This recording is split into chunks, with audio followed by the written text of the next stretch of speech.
కొద్ది సమయము దేవుని వాక్యాన్ని ధ్యానం చేసుకుందాము. దైవజనుడు రాసిన రక్షణ పద్యాలలో చక్కని మాట ఉంది. ఘనమైన నీ వాక్య మనుభవించుట నాకు అనుదిన ఆహారమై అమరుచుండు.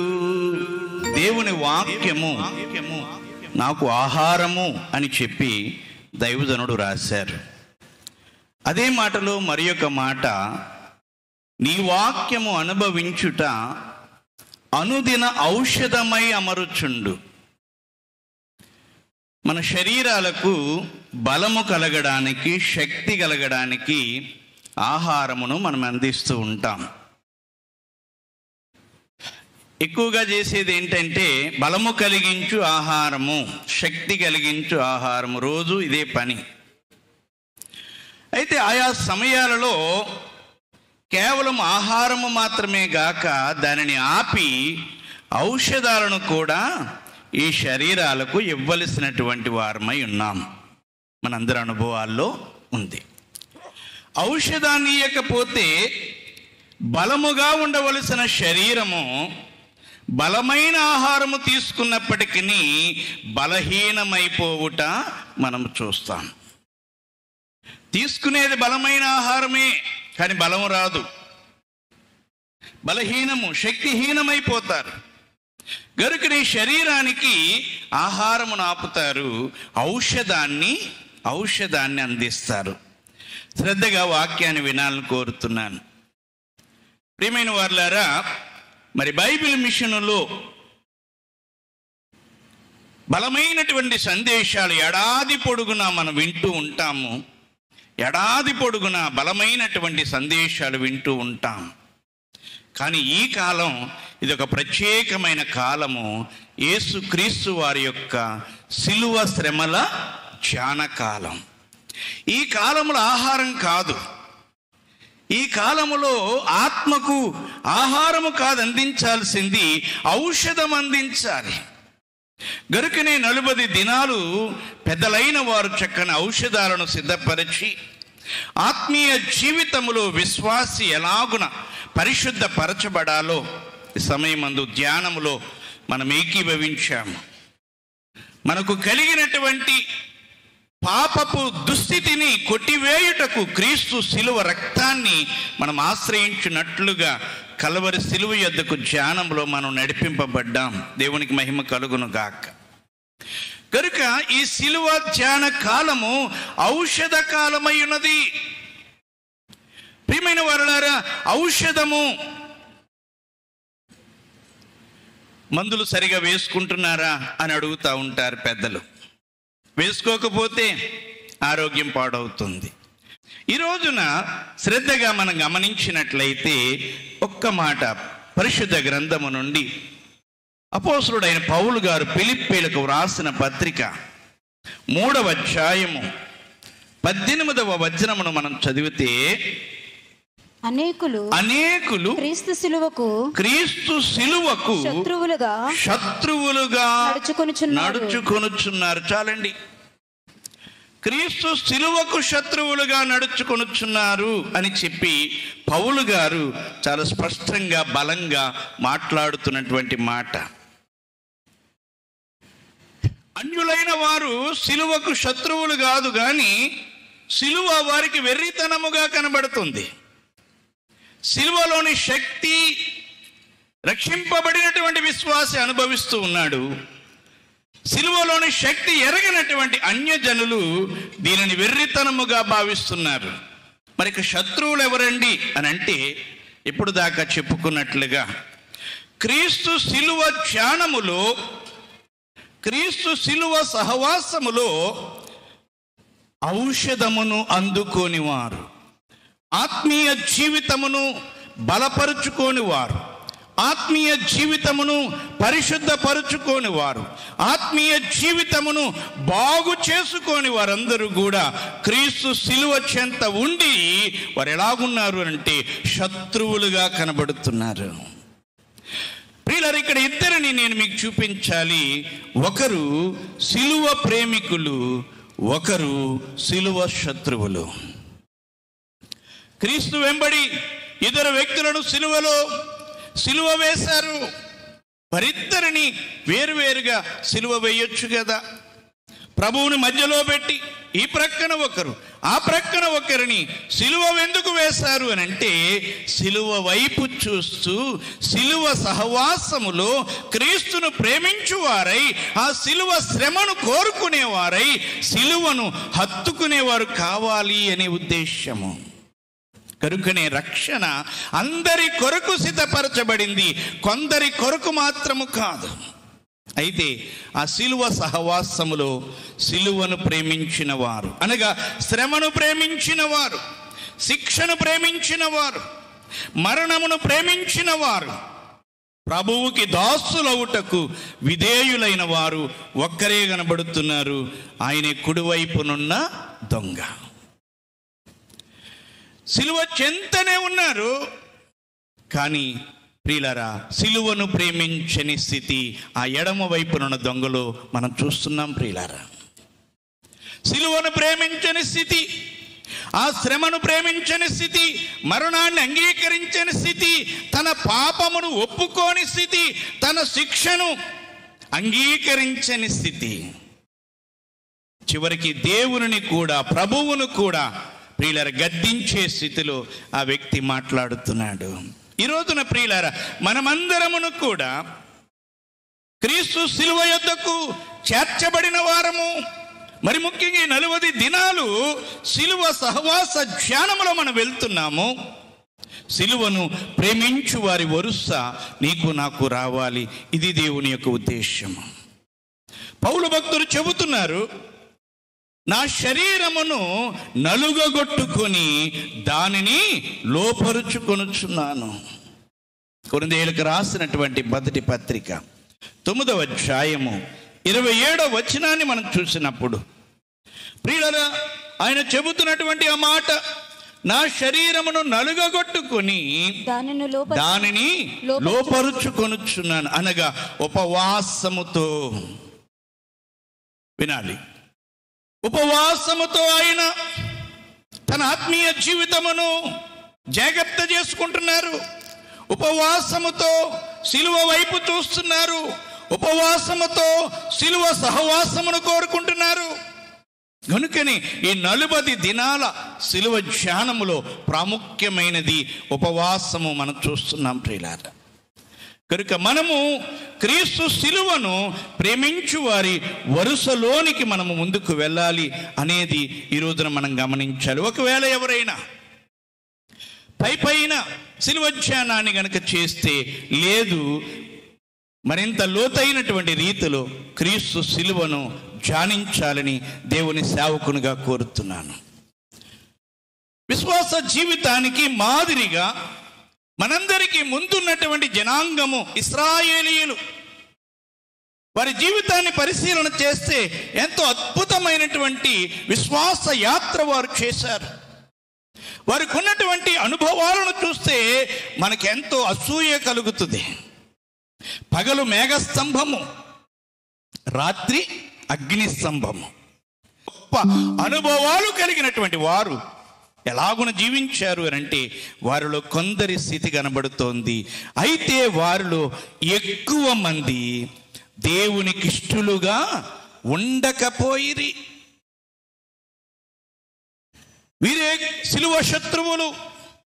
ప్రియులారా, ఇంత గొప్ప కార్యము చేసి ఇంత గొప్ప అనుభవము గుండా వారిని నడిపిస్తే ఎంతగా ప్రభువుని హత్తుకొనాలి. కానీ మాటి మాటికి వారు వెనుదిరుగుతూ వచ్చారు. మాటి మాటికి ఐగుప్తును వారు జ్ఞాపకం చేసుకుంటూ వచ్చారు. వారు అనేకులు ఇష్టలుగా ఉండకపోయిరి. ఇటువంటి అనుభవాల గుండా నడిపించబడుతున్నటువంటి బైబిల్ మిషను సంఘము, బైబిల్ మిషను ఎలాగున ఉన్నది అని అంటే, ఇందాక అయ్యగారు ధ్యానం చేసినట్లుగా అటువంటి పరిస్థితులే ఆత్మీయతను కోల్పోవుట, దైవాత్మ అభిషేకమును ప్రియులను అందుకొనకపోవుట, ఆ నడిపింపులను అందుకొనకపోవుట, ఇటు పరిస్థితులే రాను రాను వచ్చి కలహాలు, సమస్యలు. దయచేసి మనం ఎలాగున ఉండాలి అంటే వారి వలె ఉండకూడదు అని పరిశుద్ధాత్ముడు పౌలు భక్తుని చేత ఎంతో స్పష్టంగా వ్రాశారు. వారు ఆశించిన ప్రకారము మనము చెడ్డవాటిని ఆశింపకుండునట్లు ఈ సంగతులు మనకు దృష్టాంతములుగా ఉన్నవి, హెచ్చరికలుగా ఉన్నాయి. కనుక ప్రియమైన వారలారా, నేను చేయవలసింది ఏమిటంటే, అనేకమైన పరిస్థితులు ఎదురవుతాయి. దేవునికి ఇష్టలుగా ఉండే వ్యక్తి శోధన సహించవలెను. తాను నిలుచుచున్నానని తలంచుకొనువాడు పడకుండునట్లు జాగ్రత్తగా చూచుకొనవలెను. నీ ఆత్మీయ జీవితంలో ఎదురయ్యే ఆటంకములను, శోధనలను, సమస్యలను ఏం చేయాలి? నువ్వు జాగ్రత్తగా నీవు కాపాడుకొనాలి. వాక్యం అదే చెబుతుంది. సాధారణముగా మనుషులకు కలుగు శోధన తప్ప మరేది మీకు రానియను. ఎంత కృపగల దేవుడో! నీ ఆత్మీయ జీవితాన్ని నువ్వు కాపాడుకుంటున్నావా లేదా? నీ ఆత్మీయ జీవితం విషయంలో నువ్వు శ్రద్ధ కలిగి ఉన్నావో లేదో?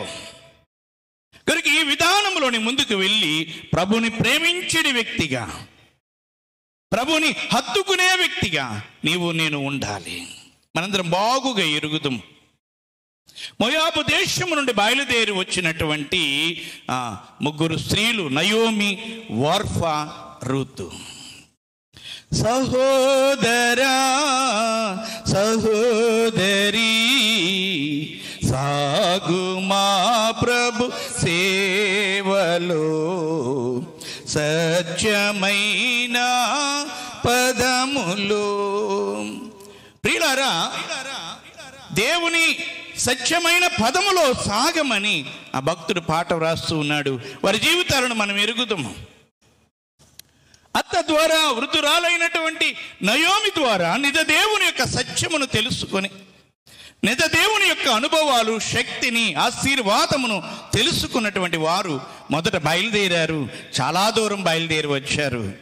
ప్రభుని ప్రేమించు వారిగా, ఏమి లేకపోయినా పర్వాలేదు, మా పుట్టింటికి వెళ్ళము, భర్త లేకపోయినా, పోషించేవారు లేకపోయినా, ఏమి లేకపోయినా నాకు దేవుడు కావాలి, దేవుని సహవాసము కావాలి, దేవుని కొరకు జీవిస్తాము అని చెప్పి వారు బయలుదేరారు.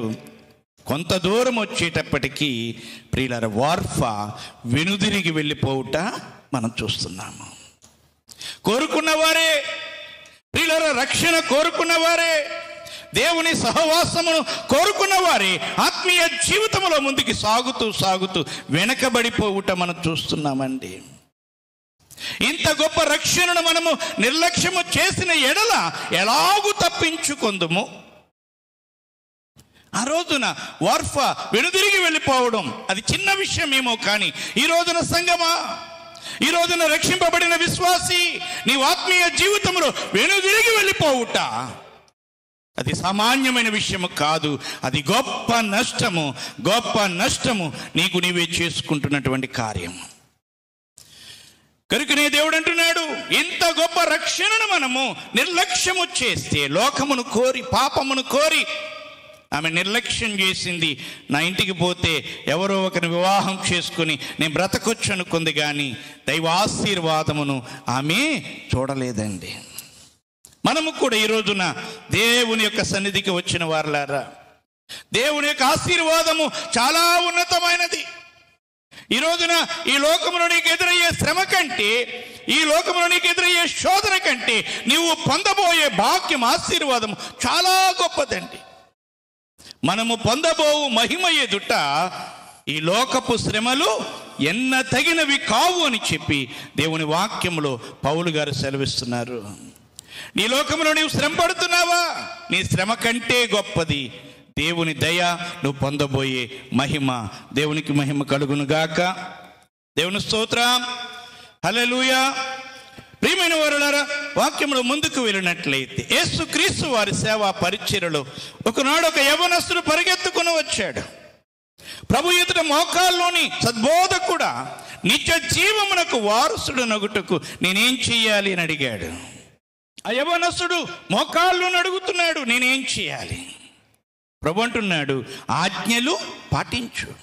దేవుని ఆజ్ఞలు పాటించు అన్నప్పుడు ఇవన్నీ చిన్నతనము నుండి బాల్యము నుండి పాటిస్తున్నాను, ఇంకేమిటి నాకు లోటు అన్నప్పుడు ప్రభు అంటున్నాడు, నీకున్న దానిని అమ్మి బీదలకు పంచిపెట్టి నన్ను వెంబడించు. దేవుని స్తోత్రం. ఎవరిని వెంబడించమన్నారమ్మా? నన్ను వెంబడించు. ప్రభుని ప్రేమించిన వ్యక్తి ధనాన్ని ప్రేమించలేడు. దేవునికి మహిమ కలుగును గాక. దయచేసి గమనించుకోనాలి. ధనాన్ని ప్రేమించే వ్యక్తి దేవుణ్ణి ప్రేమించలేడు. ప్రభుని ప్రేమించే వ్యక్తి ప్రభువు కొరకు ఆ ధనాన్ని గుప్పెలు విప్పుతాడు. సభల కొరకు, సేవ కొరకు, పరిచర్య కొరకు, మందిరాల కొరకు ప్రియుల గుప్పెలు విప్పుతూనే ఉంటాడు. కారణము దేవుని పట్ల తనకున్నటువంటి ప్రేమ. ఈ వ్యక్తి మిగుల ఆస్తి గలవాడు, క్రీస్తును ప్రేమించలేని స్థితి. ఎందుకంటే ధనమే అతనికి ప్రాముఖ్యము. గనుక అతడు వ్యసన పడుతూ వెళ్ళిపోయినట్లుగా మనం చూస్తున్నాము. ఇట్టి స్థితి సిలువ శత్రువుల వరుస అనే సంగతిని జ్ఞాపకం చేస్తున్నాను. మరొక ఆయన ఉన్నాడు. ఏ భక్తి చేసిన వాడు కాడు ప్రియులారా, ఏ భక్తి కోరుకున్నవాడు కాడు. కానీ అతని ధ్యాసంతా డబ్బే, ధనమే ధనమే ధనమే. అటువంటి వ్యక్తి ఒకనాడు ప్రియులారా ఆ యెరికో పట్టణానికి వచ్చిన యేసుక్రీస్తు వారిని చూడాలని అనిపించింది. అందరూ పరిగెత్తుకు వెళ్తున్నారు. ఏంటో నేను ఒకసారి చూద్దామని ఆశపడ్డాడు. పొట్టివాడు ప్రభుని చూడలేక ఆ త్రోవలో ఉన్న చెట్టెక్కి చూస్తున్నాడు జక్కయ్య. ఏమండి, భక్తుడు కాదు ఈయన. ప్రియులారా, ఆజ్ఞను పాటించిన వాడు కాడు.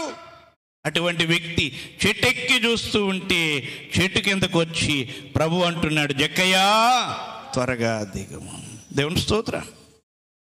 జక్కయ్యా త్వరగా దిగుము అనేటప్పటికీ అతని హృదయంలో గొప్ప మార్పు. వెంటనే చెట్టు దిగొచ్చేశాడు. హృదయంలో గొప్ప సంతోషము. ప్రభుని ప్రేమించే ఆ ఆకర్షణలో ఉన్నాడు. ప్రభుని ప్రేమించే వరుసకు వచ్చేశాడు. గరుకునేమంటున్నాడు, ప్రభు చెప్పలేదు నువ్వు చాలా ధనాశాపరుడివి, నువ్వు ఇలాంటి వాడివి అలాంటి వాడివి అని ప్రభువు చెప్పలేదు. కానీ అతని హృదయములో పేరుకుపోయి తిష్ట వేసినటువంటి ఆ ధనాశంతా బయటికి పోగొట్టేస్తున్నాడు. అయ్యా, నేను ఎవరి దగ్గర అన్యాయంగా తీసుకున్నాను వారికి మరలా 4 ఇంతలు ఇచ్చేస్తాను. నా ఆస్తిలో సగము బీదలకు పంచి పెడతాను. సిలువ ప్రేమికుడైపోయాడు. గట్టిగా చెప్పులు కూడా దేవుని మహింపరుతాం. ప్రియులారా, సిలువ ప్రేమికుడు. ఈరోజున మనము ఈ వరుసలోనికి రావాలి అని దేవుని యొక్క సేవకునిగా నేను మీకు తెలియచేస్తున్నాను. ప్రియులారా, దేవుడు మనను పిలిచి ఆశీర్వదించి మనను బలపరిచి నిలవబెడుతూ ఆయన ఏమంటున్నారంటే, లోకములో ఉన్న దానిని ప్రేమించకుడి, నన్ను ప్రేమించండి. లోకములో ఉన్న దానినైనను ప్రేమించకుడి. మరెవరిని ప్రేమించాలి? ప్రభుని ప్రేమించాలి. దేవుని స్తోత్రం. హల్లెలూయా. ప్రియులారా, నన్ను ప్రేమించు వారిని నేను ప్రేమిస్తున్నాను, నన్ను ప్రేమించు వారిని ఆస్తికర్తలుగా చేయుదును. గనుక సంగమా, నీవు నేను చేయవలసిన ఉద్యోగం ఏమిటి అంటే ప్రభుని ప్రేమించే పని. నీవు ఆశీర్వదింపబడిన, నీవు దీవించబడిన కొలది, నీవు రక్షింపబడిన కొలది మనకున్న ఒకే ఒక ఉద్యోగం, ప్రభుని ప్రేమించుట. ఒక వ్యక్తిని, గాడిదలు కాసుకునే వ్యక్తిని, గాడిదలు వెతుక్కునే వ్యక్తిని పట్టుకుని ప్రభు పరమ తండ్రి మహారాజును చేశాడు. ఏం చేశారమ్మా? మహారాజును చేశారు. ఎవరైనా? బెన్యామీనీయుడైన సౌలు మహారాజయ్యాడు. మహారాజైన కొంతకాలానికే దేవుని మాటను పెడచెవిని పెడుతూ దేవుని అనుసరించని వాడైపోయాడు. ప్రియులారా, ప్రభుని ప్రేమించని వాడైపోయాడు. ప్రభుని ఆజ్ఞలను తిరస్కరించే వాడైపోయాడు. తన ఇష్టానుసారమైన జీవితాన్ని జీవించేవాడుగా మారిపోయాడు. ఇతడు ఎట్లాంటి వాడు అని అంటే, భావినమ్మ, సామాన్యమైన వాడేమీ కాదు. ఆత్మను పొందినవాడు, అభిషేకము కలిగిన వాడు, ఆత్మానుభవము కలిగిన వాడు. అయినను లోకాశీర్వాదముతో, లోకైశ్వర్యముతో దేవునిని దూరం చేసుకున్నవాడుగా, సిలువ ప్రేమికుడుగా ఉండవలసిన వ్యక్తి సిలువకు శత్రువైపోయాడు. ఆత్మీయ జీవితాన్ని తిరస్కరించిన వాడైపోయాడు. ఎన్నేండ్లో తెలుసండి? 40 సంవత్సరాలు. బావినండి సంగమా, ఈ 40 సంవత్సరాలు కూడా దేవుడు అతనిని ప్రేమిస్తూనే ఉన్నాడు.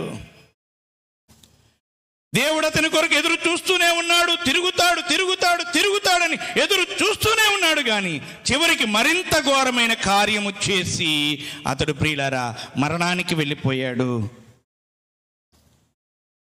కనుక సోదెగత్తె దగ్గరకు వెలుట దేవునికి అంగీకారము కాకపోయాను గనుక దేవుడట అతనిని మరణానికి అప్పగించేశాడు.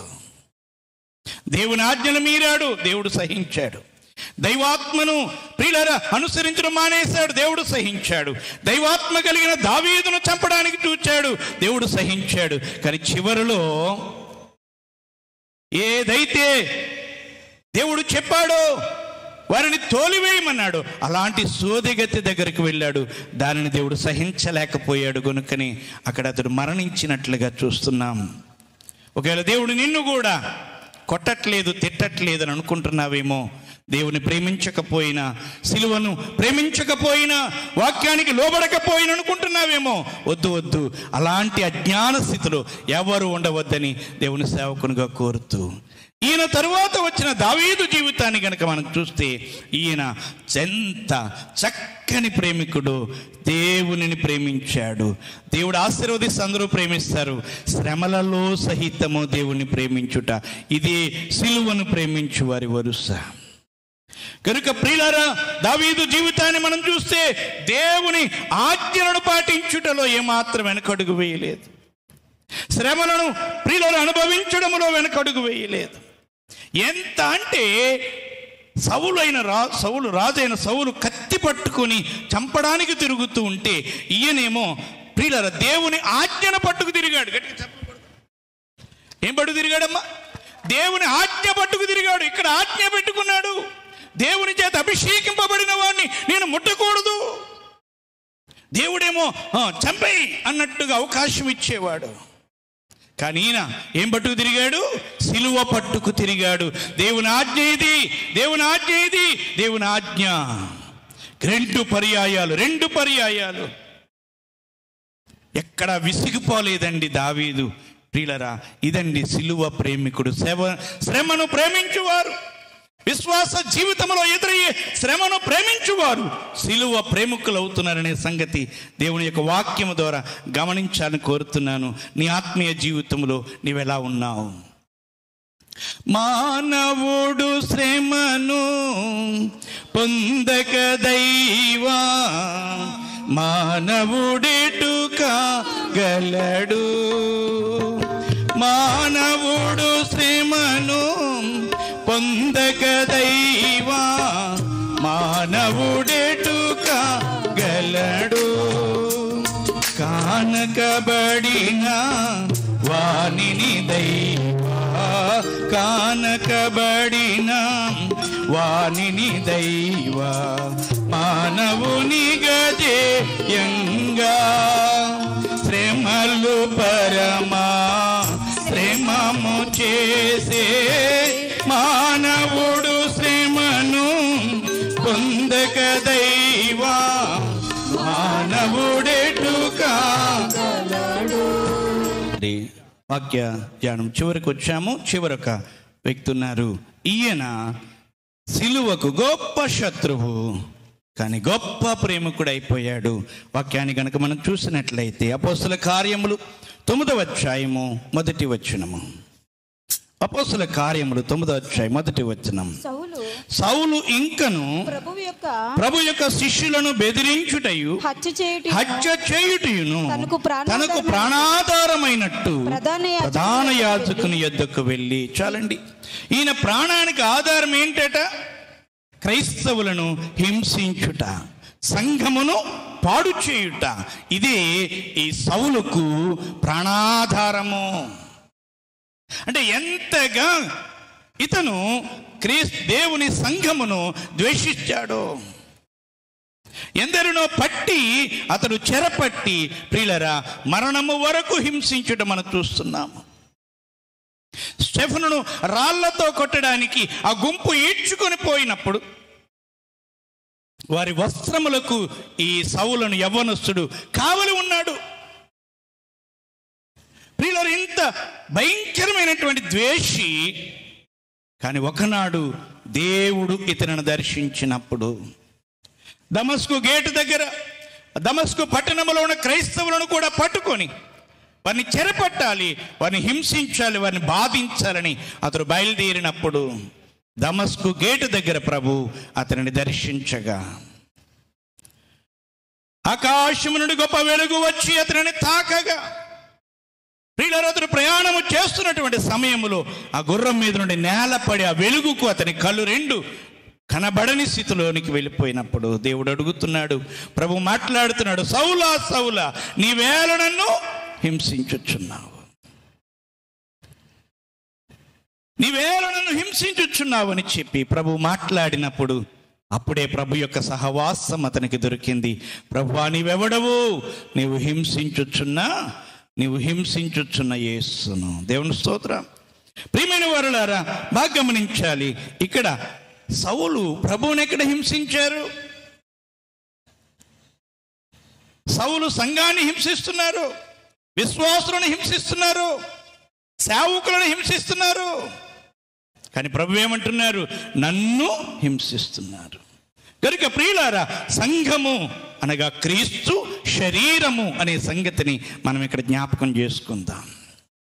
కనుక ప్రియులారా, ఈ వ్యక్తి ప్రభువు చేత పట్టబడినప్పుడు తన సమస్తమును విడిచిపెట్టుకొని ప్రభువు కొరకు జీవించడం మొదలుపెట్టాడు. ఆయన అంటున్నాడు, ప్రియులారా, పూర్వము దోషకుడను, హింసకుడను, హానికరుడను. పూర్వం ఎవరిని? పూర్వము దోషకుడను, దేవుని దూషించిన వాణ్ణి, సంఘాన్ని హింసించిన వాణ్ణి. పూర్వము హానికరుడను, భక్తులను హాని చేసిన వాడును, చంపిన వాడును. ఇటువంటి నన్ను, హానికరుడను, హింసకుడను, దోషకుడనని నన్ను తన పరిచర్యకు నియమించి నమ్మకమైన వానిగా నన్ను ఎంచినందుకు నన్ను బలపరిచిన ప్రభువైన క్రీస్తు యేసుకు కృతజ్ఞుడనైన. ఎలా ఎంచారట? నమ్మకమైన వాడుగా. ఎంత నమ్మకం అంటే, ఇతడు నేను ఏర్పరచుకున్న సాధనము. ప్రియులారా, దేవుడు నిన్ను నన్ను ఏర్పరచుకున్నాడు క్రీస్తు కొరకు నువ్వు జీవిస్తావని. నీ గ్రామంలో, నీ సంఘములో, నీ సేవకునితో పరిచర్యలో నిందలు ఎదురైనను, శ్రమలు ఎదురైనను, కరువులు ఎదురైనను, కష్టములు ఎదురైనను నువ్వు నిలిచి క్రీస్తు కొరకు నిలిచి ముందుకు సాగుతావని ప్రభు నిన్ను నన్ను ఏర్పరచుకున్నారు. దయచేసి పౌలు వల్లే మనము పౌలు మాదిరిగా పెట్టుకోవాలి.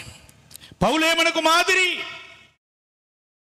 పౌలే మనకు మాదిరి అని చెప్పి వాక్యంలో చాలా స్పష్టంగా కనబడుతుంది. చూడండి, తిమోతికి వ్రాసిన మొదటి పత్రిక 1వ అధ్యాయము 16వ వచనం. నైనను నిత్య జీవము నిమిత్తము తనను విశ్వసింపబో వారికి నేను మాదిరిగా ఉండులాగున యేసుక్రీస్తు తన పూర్ణమైన దీర్ఘశాంతమును ఆ ప్రధాన పాపినైన నా యందు కనపరుచున్నట్లు నేను కనికరింపబడితిని. ప్రియులారా, ఇంత శత్రువును దేవుడు మిత్రునిగా, ప్రేమికునిగా నిలవబెట్టి క్రీస్తు సాక్షిగా ప్రియులారా నిలవబెట్టేశారండి. గనుకని ఈ వ్యక్తి చెబుతున్నటువంటి మాట ఏమిటో తెలుసా? ఇదిగో నేను క్రీస్తు సువార్త కొరకు బందీనైపోతిని. ఏమైపోయారట? బంధింపబడ్డాను. తిమోతికి రాసిన 2వ పత్రిక 2వ అధ్యాయము 9వ వచనాన్ని మనం చూస్తే, నేను నేరస్తుడనై ఉన్నట్టు ఆ సువార్త విషయమై సంకెళ్లతో బంధింపబడి శ్రమపడుచున్నాను, అయినను దేవుని వాక్యము బంధింపబడి. ప్రియులారా, ఎంత ప్రేమికుడండి! దేవుని యొక్క సువార్త కొరకు ఎంత ప్రేమించినటువంటి ప్రేమికుడు! బెత్తాలతో కొట్టిన, రక్తాలు వచ్చేటట్లుగా ప్రియులారా వారిని కొట్టి చెరసాలలో వేసిన, అక్కడ సహితము ప్రభుని స్తుతిస్తూ ప్రియులరా గాన ప్రతిగానములు చేసి కీర్తించినప్పుడు దేవుడు ఆ పునాదిని, ఆ చెరసాల తలుపులను, వారికి వేసిన సంఖ్యలను, వారి కాళ్ళకు వేసిన బండలను ఊడిపడజేసి ప్రియులరా వారిని ఆదరించినట్లుగా మనం చూస్తున్నాం. ఈ రోజున నీవు నేను క్రీస్తు సిలువకు శత్రువులుగా ఉందామా, క్రీస్తు సిలువకు ప్రేమికులుగా, సిలువ యందు నిలిచేవారిగా మనం ఉందామా? ఒక్కసారి గమనించాలని కోరుతూ చివరి మాట పౌలు గారు అంటున్నారు, సిలువ యందు తప్ప, సిలువ యందు తప్ప మరి దేని యందును నేను అతిశయించను అని చెబుతున్నారు. గలతీయులకు రాసిన పత్రిక 6వ అధ్యాయము 14వ వచనము. అయితే మన ప్రభువైన యేసుక్రీస్తు సిలువ యందు తప్ప మరి దేని యందును అతిశయించుట నాకు దూరమవునుగాక. కొందరు రథములను బట్టి, కొందరు గుర్రములను బట్టి, కొందరు భవనములను బట్టి, కొందరు ఆయా వాటిని బట్టి అతిశయపడతారేమో. నీవు నేను వేటిని బట్టి అతిశయపడాలంటే, క్రీస్తు కొరకు నేను ఎన్ని శ్రమలు పడ్డాను లెక్క పెట్టుకోండి. క్రీస్తు కొరకు నేను నిందలు పడ్డాను, క్రీస్తు కొరకు నేను శ్రమ పడ్డాను. ఉన్నాయా? నీకు ఆ భాగ్యాలు ఉన్నాయో లేదో చూసుకోండి ఒకసారి. అవే హారాలు దేవుని ఎదుట నీవు నిలిచినప్పుడు నీ యందు కనబడే హారములు ఉన్నాయి కనుక సిలువ యందు అతిశయపడదాం. ప్రభు కొరకు నేను ఇంత శ్రమ పడ్డాను. ఒకసారి మా తల్లులైన వారు చెప్పినటువంటి సంఘటన. ఒక ఆవిడ దైవాశీర్వాదం గారని, ఆ తల్లిగారు సుదర్శనరావు గారు సీతానగరం నుండి రాజమండ్రి వచ్చి సేవ చేసినప్పుడు చూసిన ప్రత్యక్ష సాక్షి. ఆ తల్లి చెప్పిన మాట ఏంటంటే, అయ్యగారు వచ్చి ఇక్కడ ఆరాధన చేస్తే 5 పైసలు 10 పైసలు వచ్చేదట కానుక. 5 పైసలు 10 పైసలు పెట్టి ఆవకాయ బద్ద కొనుక్కుని ఆవకాయ బద్ద తిని మున్సిపల్ ట్యాప్లో విప్పి ఆ నీళ్లు దాగి కడుపు నింపుకొని వెళ్ళేవారట అండి. నేను విన్నానది ఎప్పుడు ప్రారంభ దినాల్లో. క్రీస్తు కొరకు మనం పడినటువంటి ఆ శ్రమయందు సంతోషించారు. దేవునికి మహిమ కలుగును గాక. ఆ శ్రమయందు సంతోషించారు కనుక ఈ రోజున ఇంత గొప్ప సభను దేవుడు సాగించడం అనేది మనం చూస్తున్నామండి. గనుక వెనుదిరిగి చూసుకో, ఎంత అతిశయం కలుగుతుందో. ప్రభు కొరకు నేను ఇంత శ్రమ పడ్డాను, ప్రభు కొరకు నేను ఇంత కష్టపడ్డాను, ప్రభు కొరకు నేను ఇంత ఆకలితో మాడాను. ప్రియులారా, అతిశయం మీదే అవుతుంది. జాగ్రత్త. పౌలు వలె అతిశయించుటకు సిద్ధపడండి, వేరే వాటి యందు అతిశయించవద్దు. సిలువను బట్టి నేను అతిశయించండి. క్రీస్తును విశ్వసించినందువల్ల కుటుంబంలో అవమానాలు అతిశయించండి. ప్రియులారా, నిందలు అవమానములు అతిశయించండి. ఇదే నీ భాగ్యము నా భాగ్యమని గమనించాలని కోరుతున్నాను. అట్టి భాగ్యము, సిలువ యందే అతిశయించడి భాగ్యము ప్రభువు సిలువనాథుడైన క్రీస్తు మనెల్లరకు అనుగ్రహించును గాక. ఆమేన్.